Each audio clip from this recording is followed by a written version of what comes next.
All right, for those of you just joining us, welcome. Just a few quick housekeeping items before we get started. Today's webinar will be recorded for anybody who has coworkers that are unable to attend live, and we'll be posting our recording there on our YouTube channel later this week. Everybody will be muted during the presentation so we can minimize some of that background noise, and then we'll open it up for questions at the end. That being said, please feel free to drop your questions in the chat as the presentation is going on, and we will address them towards the end of it. And I will pass it over to our speakers today, Gary and Dominic. Take it away.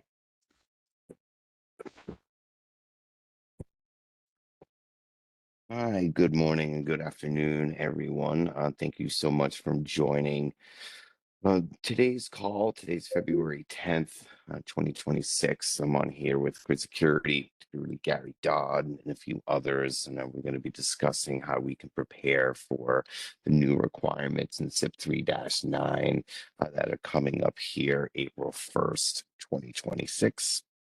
So again, real happy to be here today, giving this presentation over to you guys, and hope we find this helpful. So let's just dive right into it. If we can go into the next slide, please.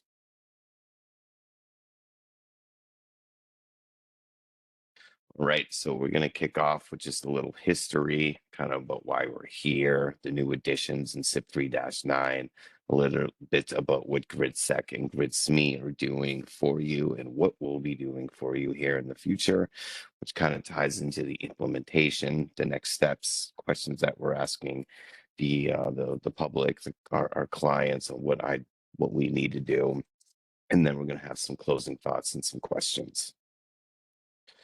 Next slide, please. All right, we are very much less than just about under 2 months away from all of this. And as we all know, cybersecurity threats continue to evolve in both scale and sophistication. And kind of a bit of a result of this, the North American Electric Reliability Corporation, or NERC, developed and approved an update to the Critical Infrastructure Protection Standards. The one we are discussing here today is the CIP 3-9. This revised standard is set to become enforceable again April 1st, 2026, April Fool's Day. And what it did is introduce important new requirements that focus on securing the vendor electronic remote access to the low impact cyber systems. So, you have all of these different configurations and how you're going to get in and out of the systems or the site. And one of them that they're really going after here is this vendor electronic remote access. Of course, that does change here in the future, and it will include all remote access. For today, we're just going to focus on the vendor remote.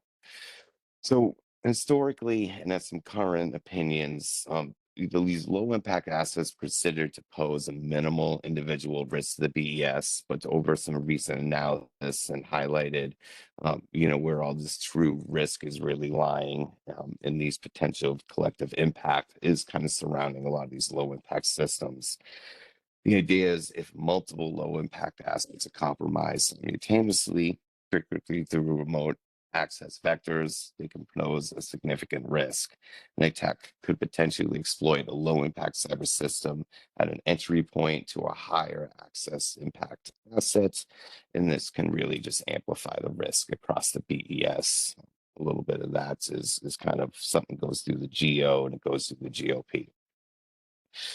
The concerns around a lot of this and some of the driving factors behind all of this was the NERC Board of Trustees decision.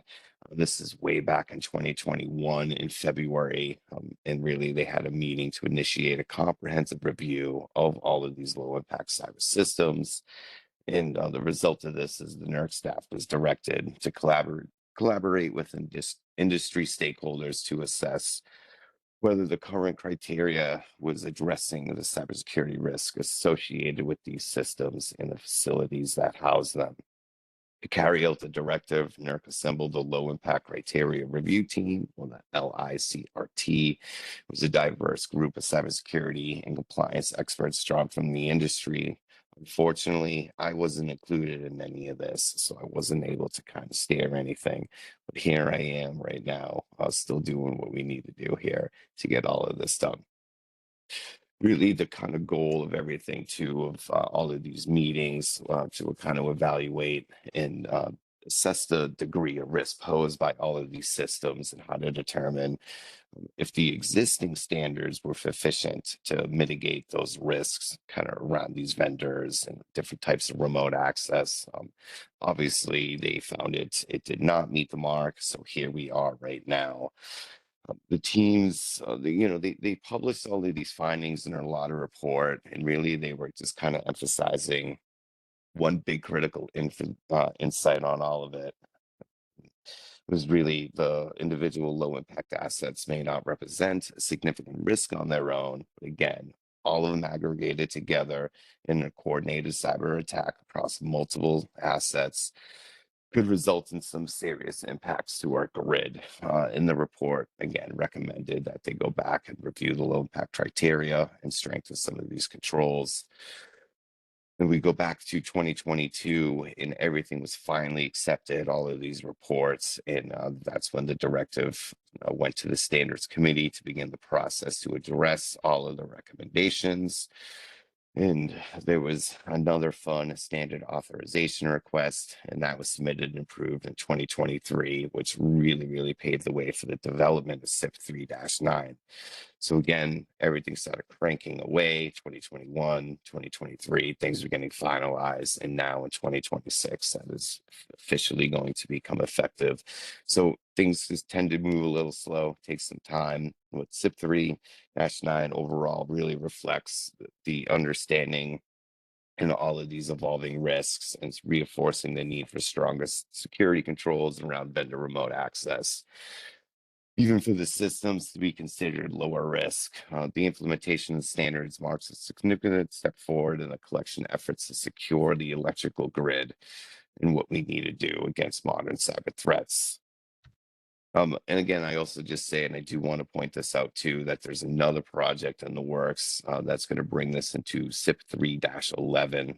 It's not even going to kind of go through the version 10. It's just going to go in there, and this is include all remote access. So let's talk a little bit about the standard now.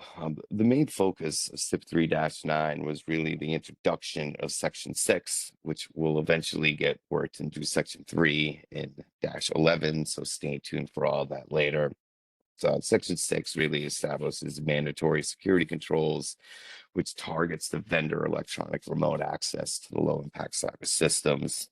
The new section requires the entities to develop and implement mechanisms for identifying, disabling, and monitoring vendor access. The security objective is pretty clear, as clear as mud.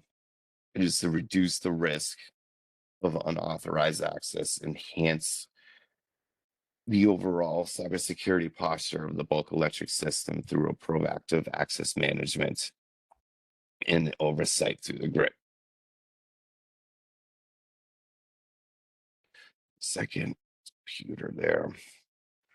To comply for these new requirements, the entities, they need to take a methodical approach, and they started needed thinking ahead. A lot of this stuff has been happening over the past few years. So you're going to hear certain things that I say here today is I do strongly say that a lot of these things should already be accomplished already. And if you have not accomplished that, you may be behind the curve, and to let us know a lot of the things that we've been working on with grid security over at GridSme started about a year or two ago to kind of get there. Really, to kind of begin everything is you need to conduct a thorough review of your current remote access practices and assess how they align with the expectations in Section 6. Really includes analyzing the design and the implementation of your firewall rules, the access control, and an identity management solutions currently in place.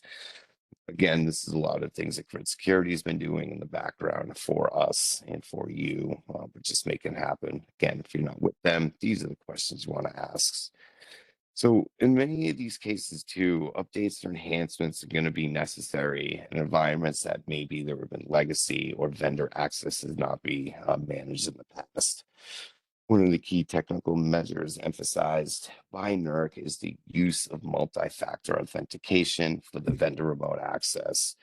The MFA serves as a critical layer of defense, reducing the likelihood that compromises credentials could be used to gain authorized access. An entity should ensure that MFA is applied consistently and effectively across all vendor access points. What we mean by that is just make sure that they have these basic controls in, they're going through the firewall, they're getting things done. Anything beyond the technical upgrades, there's some organizational coordination that's going to play a role in all of this too, to help you achieve and maintain compliance. York strongly encourages entities to establish a clear and consistent communication protocol with their vendors. This is a bit of supply chain management, not a requirement for low impact, but looking at some of those requirements and how you can implement it into your CIP3 worlds will be a lot. Just the other things to consider, including as you are looking at this, is defining the scope with your vendors, your duration, the approval process for all these remote access sessions, and just really setting clear expectations and boundaries with your vendors that could help minimize the risk and ensure that all access is properly justified, logged, and monitored. And for a lot of entities, this is being done, again, with that CIP3 process, but it'll go. Can you next slide, please?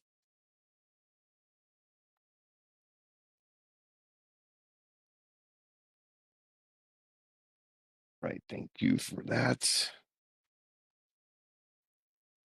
So we're going to take some time to walk through the implementation of CIP 3-9 Section 6. It's an important step towards strengthening and maturing the security practices for the low impact PES cyber systems.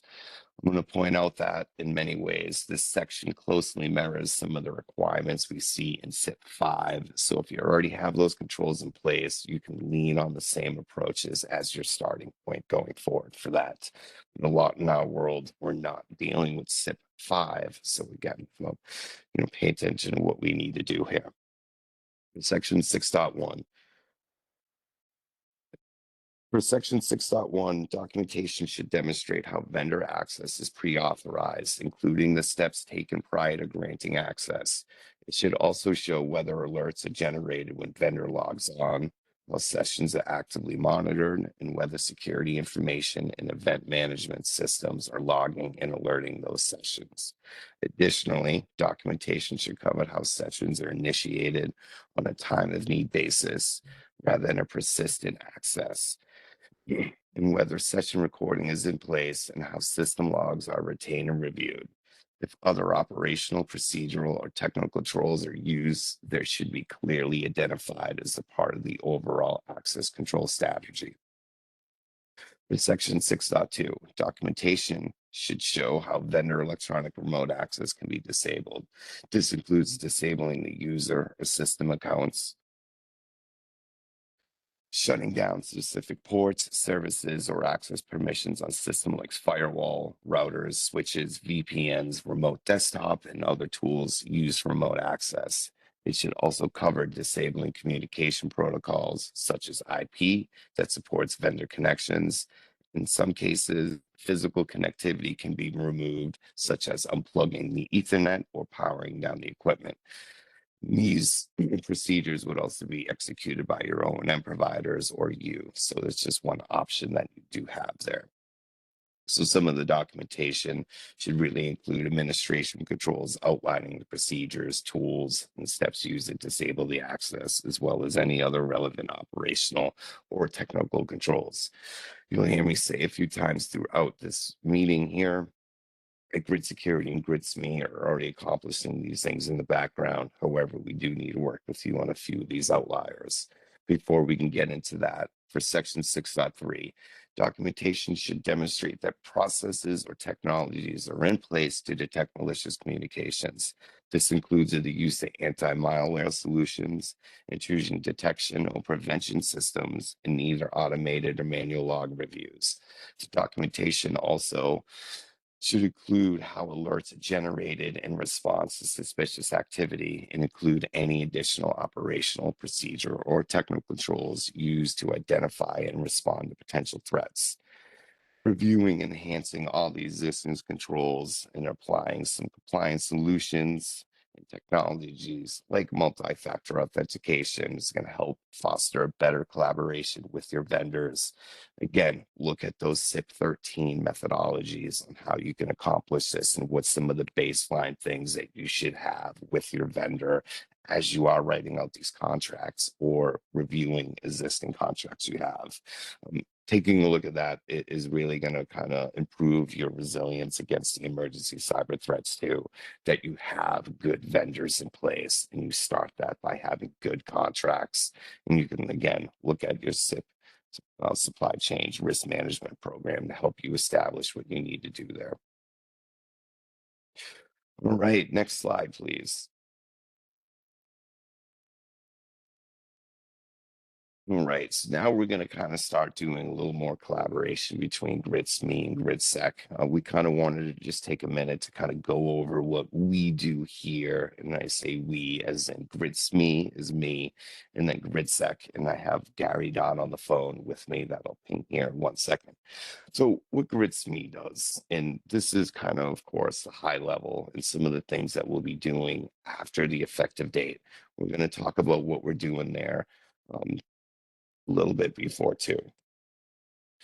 Okay, so GridSme, we manage your compliance documentation. For those who worked with us in our implementation plan, we get everything buttoned up, ready, and reviewed over. For these pre-established sites that we already have, you're going to be receiving some information soon about your new electronic access control plan and your low impact policy. We have those documents redlined and ready to go. Once clients review them, there'll be a response back, any things that need to get changed, and then we'll go ahead and have those things published. So we're also going to ensure compliance. We're going to do monthly reviews of the evidence that comes over from grid security, and we're also going to conduct the reconduct, or what we're already doing is a detailed annual compliance evidence reviews. We work with grid security on those and kind of do a big compliance review of those.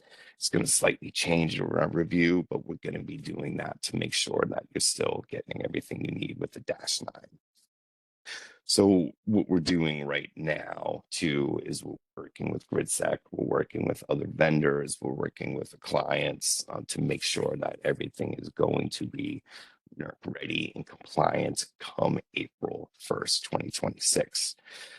So next, we're going to tap on Gary Dodd here to kind of go over what GridSec is doing here. So Gary, would you please briefly describe that? Yeah, thanks a lot, Don. So what we are talking about here are how we're going to provide the evidence to show compliance with each of these parts of 009. 6.1, 6.2, and 6.3. So for 6.1, we've got that pre-authorization, which may seem like an awkward way to say it, but what we're talking about there is that when somebody needs access to a customer site, its request goes through our customer portal, and then we track the authorization of that through the designated person for a customer, so that we have a record of that being authorized and that person being given that access. And then, of course, we have the security information management logging alerts that show when the person accessed, where they access from, and all those things that we're able to provide to prove that the vendor access is being tracked and authorized. Then we are also able to disable vendor electronic remote user access, as well as a methodology for allowing customer to, at least to some granularity, disable our access, because we're a vendor too. And so that's a little bit of a difficult thing to do, perhaps, but we are required by the standard to have that methodology, and we've got that developed. So pretty easy to do there for the other vendors that are accessing. A little bit more difficult to do if it was us that you had to disable, but we have a methodology for that as well. For 6.3, we're able to provide the logs of management of the intrusion detection system, the intrusion prevention system we manage on behalf of our customers, and also the automated log reviews that we've got. Manual log reviews obviously are available too. When we're bringing in this information, we can go through there and provide evidence as needed. So that's how we're going to be able to do this. Most of this stuff, if not all of this stuff, I think there are things we're already doing. So it's pretty seamless. What we are a little bit more concerned about, though, with regard to this standard, is the other means of access. If you're going through the access point we're managing on behalf of our customers, then we've got that wired tight. If there are other means, and many vendors have modems and things like that, where they can access equipment remotely without going through the access point we have, that is something that you need to address with those vendors. That's it, Don. Thanks.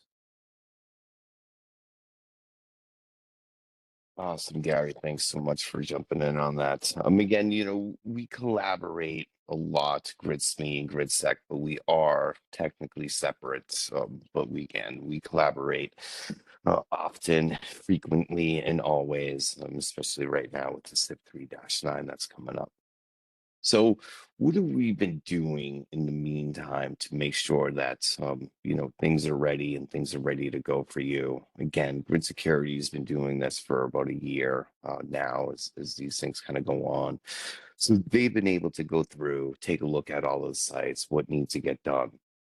We've been having some recent discoveries and things that we're learning throughout this process. We've been putting together some readiness questionnaires and evaluations that have gone on over the next few months. And on our next slide, we're going to go ahead and talk about that a little bit. So if you could please step forward with the slide.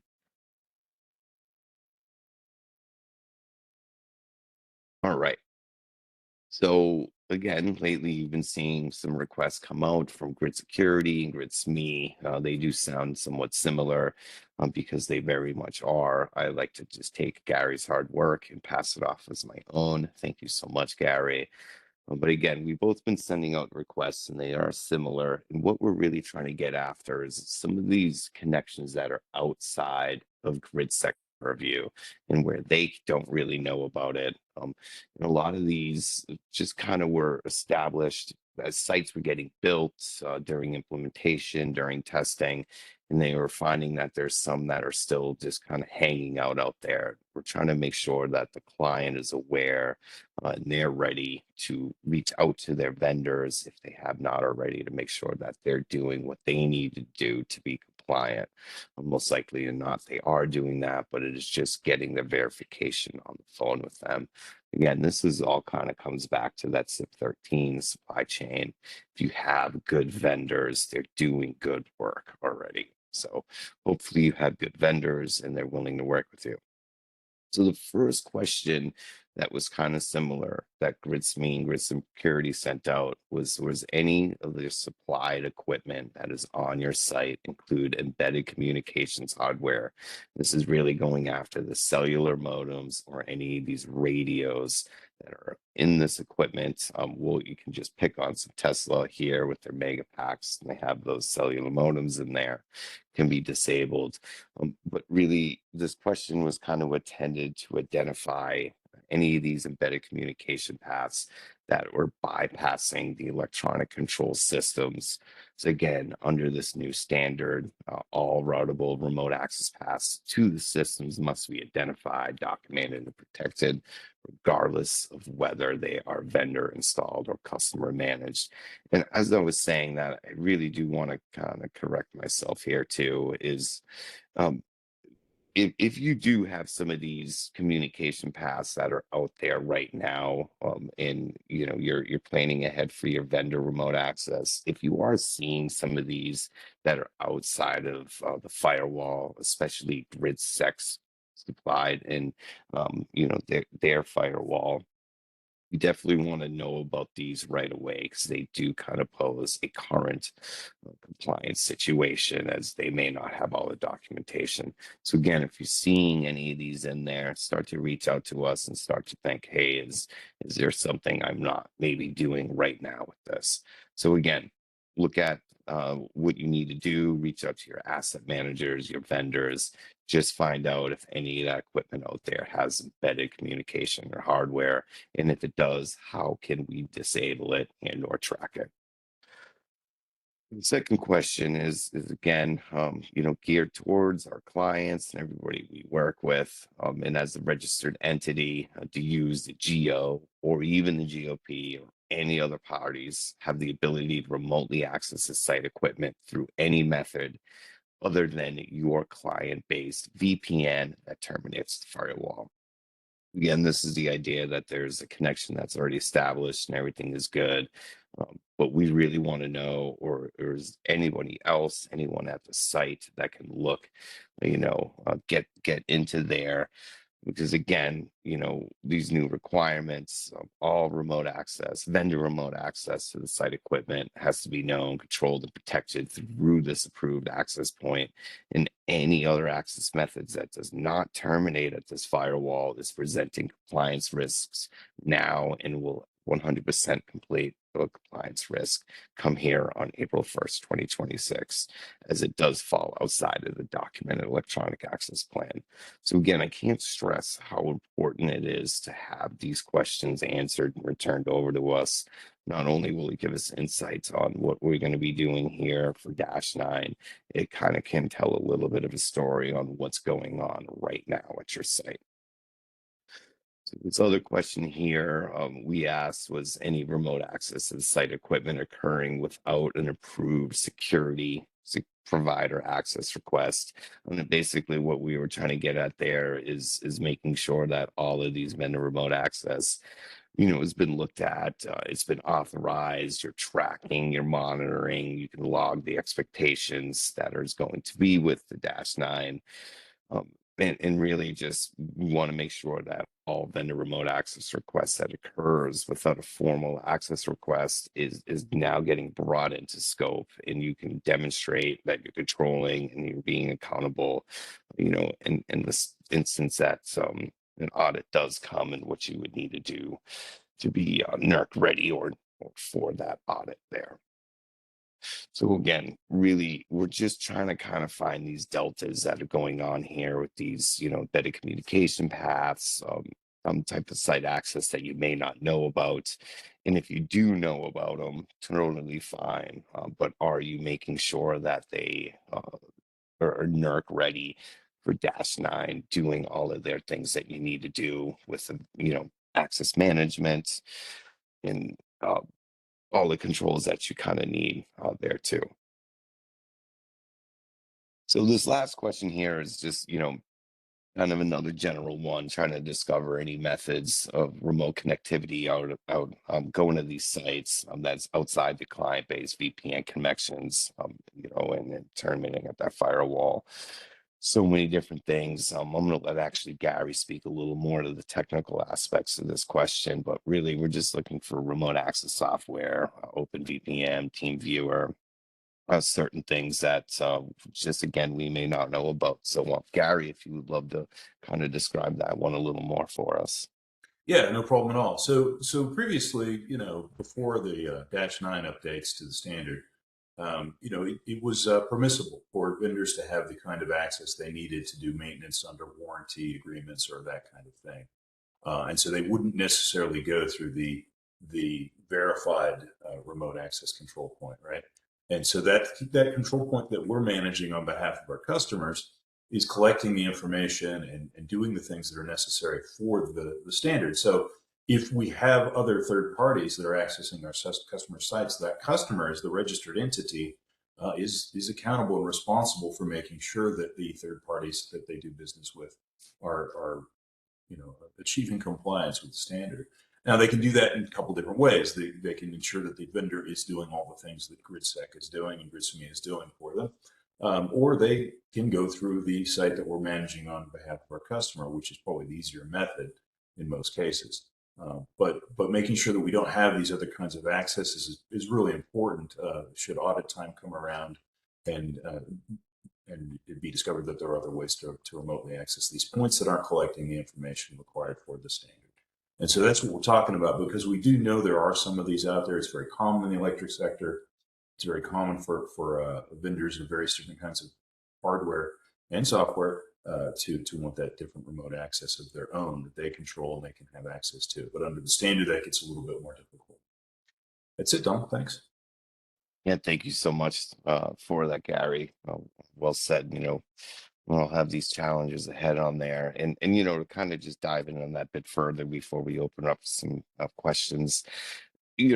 Regardless of size, age, complexity, any third party that's providing type of network security for those entities and yourself, whether that be GridSec or any of the other vendors that are out there, they all need to start evaluating how and where the remote access exists. It's a security concern for you, it's a financial concern for you too. But again, with good contracts and good communications with your vendors, you can kind of ask these questions and go through this formal approval process with them, and what rules you have to kind of make them do their job, and authorize the access and control, and really just do what they said they needed to do. Just again, these vendors, who has access to them, is we kind of go over these questions here too. There's a few other things that we can think about as a whole is who has access to your systems, how are they getting in, the electronic remote access there.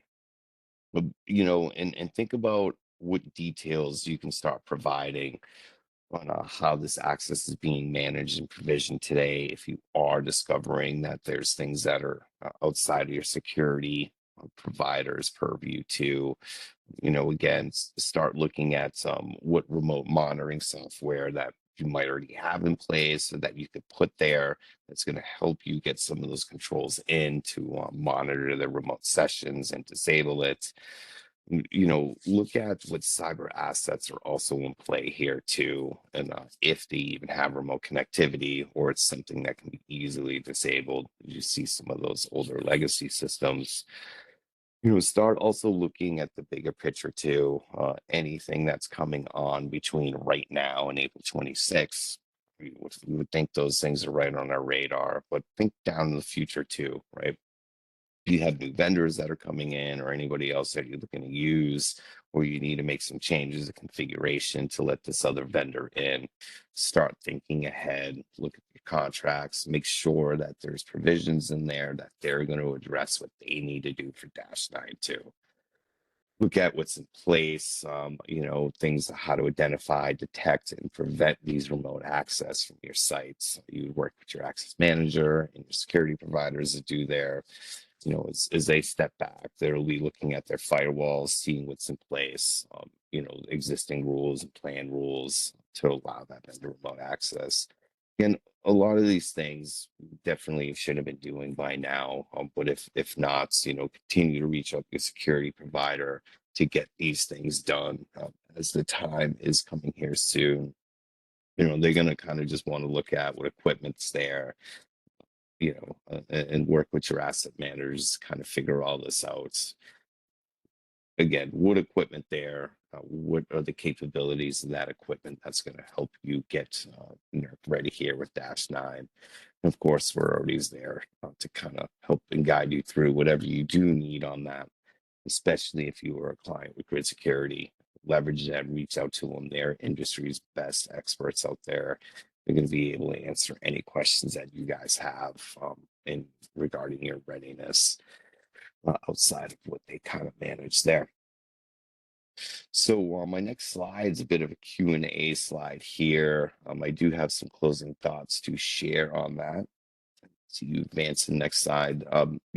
Again, it's really important that we have that readiness questionnaire returned back to us. We're going to start reaching back out and sending more reminders to have that done. If the response is not given, really, it just kind of creates this little bit of risk for yourself, that you may have these other communication paths that are out there that are not on GridSec's or your security performance radar. So it is just, it's critical we can validate compliance and account for all these applicable access paths outside of what we already know. Again, if we can't confirm these, we really can't ensure compliance is being met for any of these unknown or undocumented equipment or remote access that do exist outside of the managed security environment that we do know about. Again, if there's no such equipment or access in place, a confirmation just returning back saying, no, we are good to go. That is also great and helps us understand the big picture too. Otherwise, please do provide the requested details or reach out if you're having any issues filling that out. again, yeah, reach out to your account manager or me or Gary. We'll help you get what you need to get in there.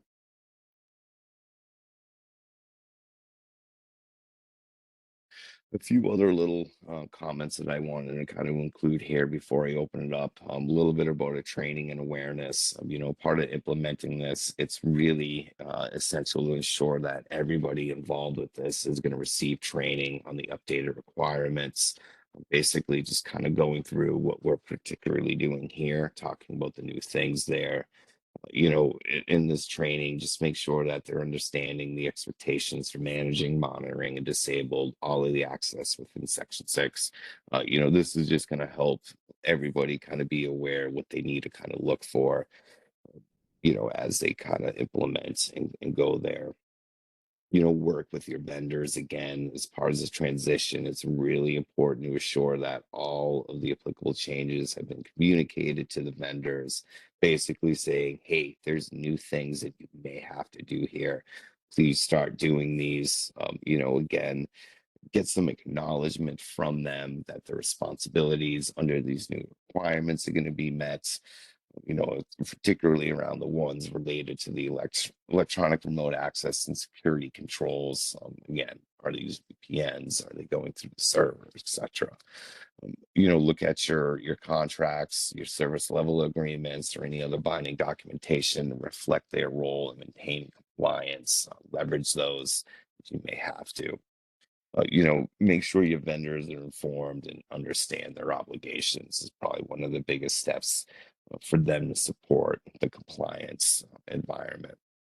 Is as you guys mostly going to be relying on, your vendors and other technical documents to do it.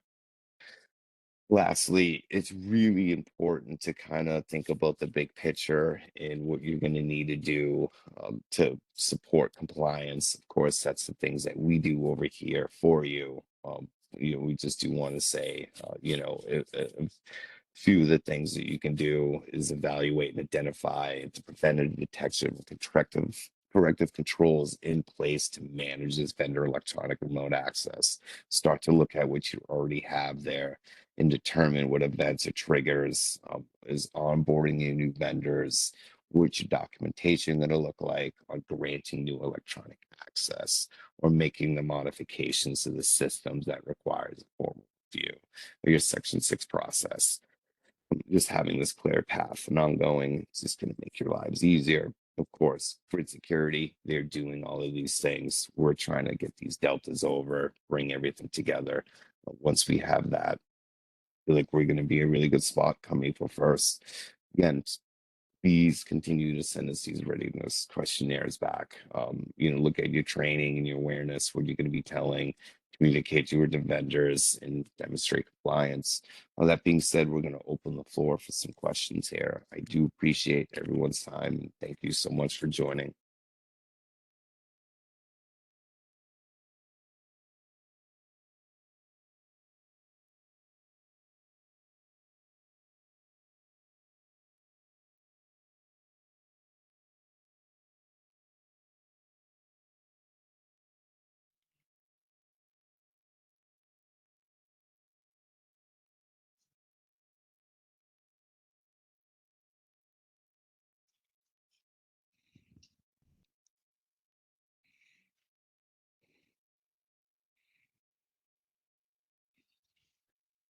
I think we have a question in the chat for you, Dom.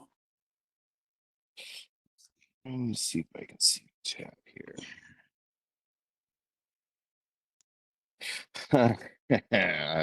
Jay, I do not have that insight. I think so. I do think so. I would say by 2027, the rumblings are there, but I've been hearing more and more, yes. But until we actually see the date and the approvals and the effective date, that's when we can start adequately budgeting and planning ahead with this. It's very difficult in these standards and the way they're drafted and how they're rolled out. How can I go to my boss and say, hey, we need new equipment for something that's not even mandatory or soon to be mandatory yet? But I do, Jay, that'll be coming, end of the year, early 2027. They're doing a lot of different CIP framework adjustments right now. So we'll see what comes. Great question.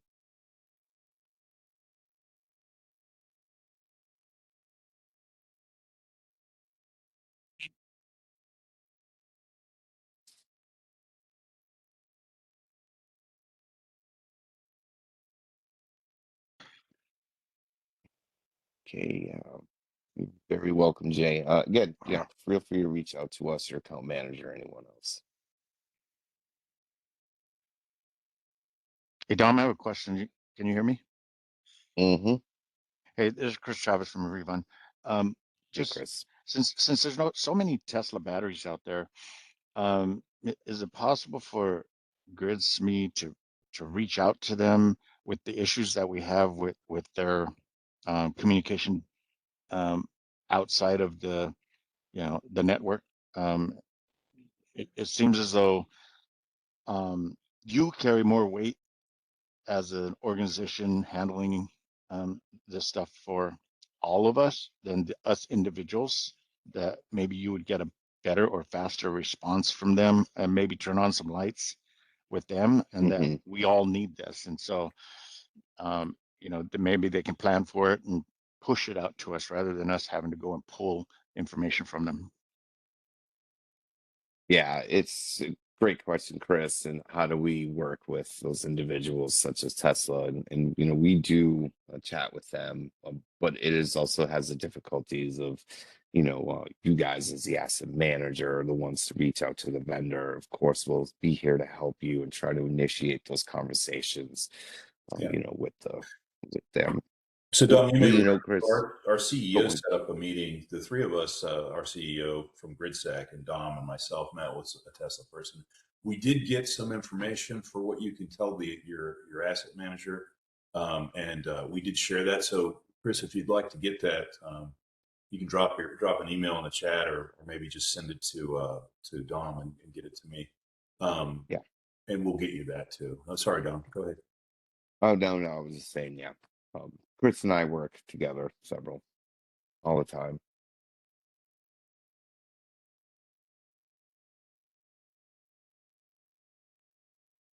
Yeah, Chris, that's again kind of the importance behind that. The readiness questionnaire that we have is identifying, do you have that equipment there? Do we need to start looking at things?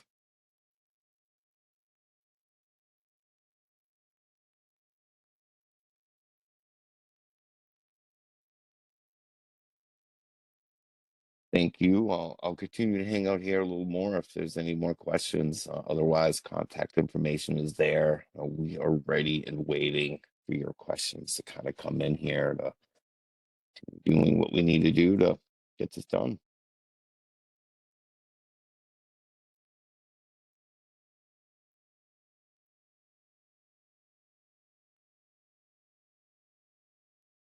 All right, do you have any last questions for Dom or Gary?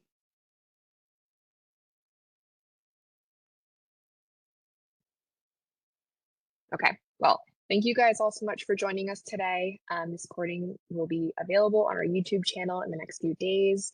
If anything additional comes up, like we said before, please feel free to contact us after the webinar. We can answer any questions that may come up after. Our next webinar will be on February 26th and will be a deeper dive into PRC 30. I will drop that registration link in the chat, and we hope to see you all there. Thanks everybody for joining us, and I hope you have a great rest of your day. Thank you.